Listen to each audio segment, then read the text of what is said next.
मी तुम्हाला 100% सांगतो की हा सायलेंट एम जो आहे तो मोठा फरक करणार आहे. आणि तो काय फरक करणार आहे तो तुम्हाला आकडेवारीनं मी आता सांगतो.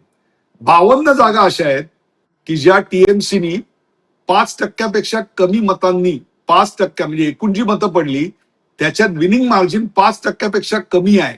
अशा 52 जागा आहेत.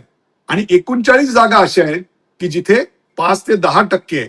म्हणजे तुम्ही जर पाहिलं तर जवळपास 90 जागा या अशा आहेत की जिकडे टीएमसी केवळ 5 ते 10% एकूण मतदानापेक्षा डिफरन्सने जिंकलेलं आहे. या सगळ्या ठिकाणी हे महिलांचं वाढीव मतदान, महिलांचं भारतीय जनता पक्षाकरता झालेलं सकारात्मक मतदान हे त्यांना विजयाकडे नेणार आहे, यात काही शंकाच नाही. तुम्हाला 2 उदाहरणं देतो आणखी.